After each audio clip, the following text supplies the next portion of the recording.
Magandang gabi po, Luzon, Visayas at Mindanao. Iniimbestigahan sa Senado kung kaso ng stolen identity ang nadiskubri nitong dalawang Alice Lialgo na pareho din ang kaarawan at lugar ng kapanganakan.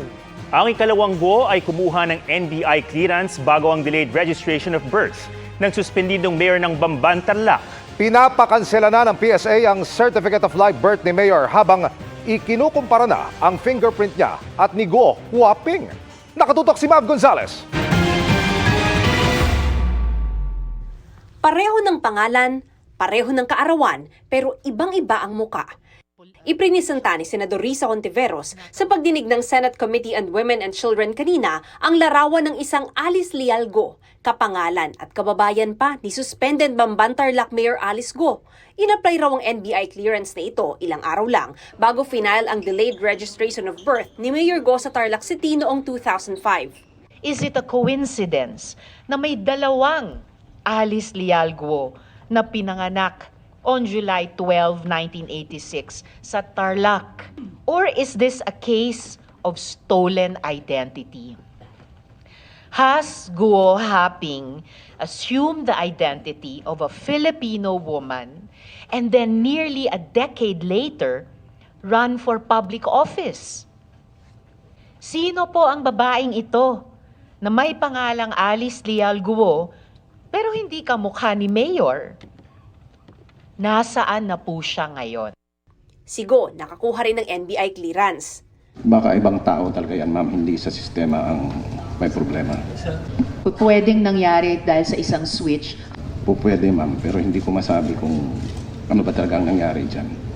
Aalamin daw ng NBI kung nasaan na ang isa pang Alice Lialgo. Hindi dumalo si Guo sa pagdinig dahil masama raw ang pakiramdam, bagay na ikinadismaya ng mga senador. Sa liham na pinadala niya sa komite, sabi ni Guo na matindi na ang epekto sa physical at mental health niya ng mga pagdinig at ng mga aniyay malisyosong alegasyon. Pero nanindigan ng komite na kailangan niyang humarap kaya sinabpina na siya, pati ang kanyang tatay, 3 kapatid at partner ng kanyang ama na si Lin Wenyi. Mayor Alice, or should I say, Guo Huaping, if you do not honor the subpoena, I will cite you in contempt. Tinanong din muli ng mga senador kung si Guo nga ba ang Chinese national na si Guo Huaping. Nakuha na raw ng NBI ang fingerprint records ng dalawa at chinicheck kung pareho. Ayon sa Anti-Money Laundering Council, iba-iba ang idineklara ni Guo na pangalan ng nanay niya sa mga binuksan niyang bank account. Nakalagay po Wenlin Lial po. Nung binuksan niya yung account niya, voluntarily, sinulat niya na ang kanyang mother's maiden name is Wen Yi Lin.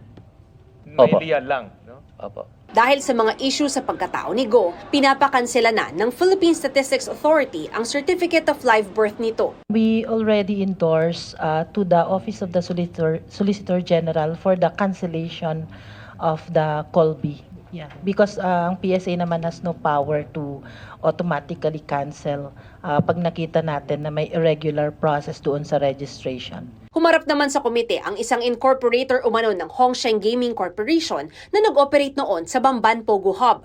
Sabi ni Merly Joy Castro, nagulat na lang daw siya nang may matanggap na imbitasyon mula sa Senado at sulat mula sa BIR tungkol sa pagsasara ng Hongsheng. Wala po kasi akong pinipirmahan na kahit anong papel po. Actually, wala akong alam kung paano mag-ano ng corporation.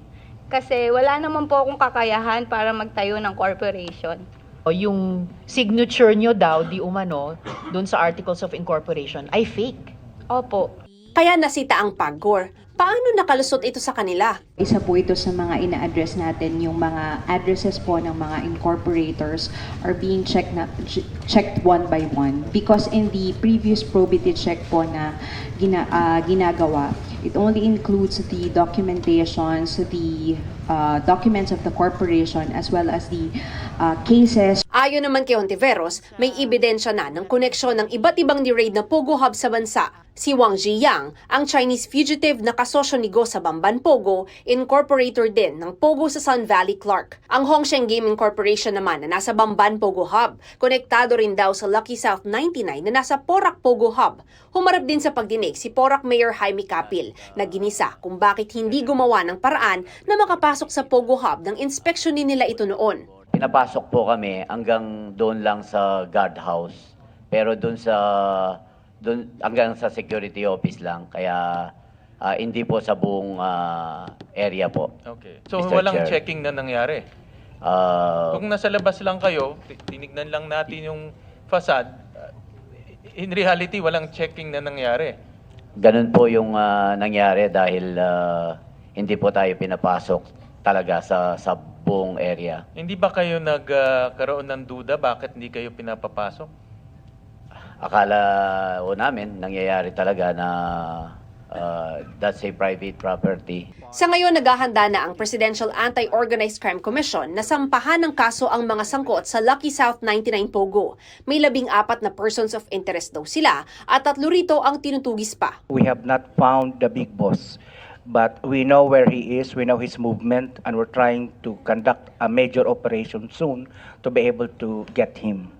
But how confident are we? We are not 100% confident because, sir, ang dami nilang alam eh.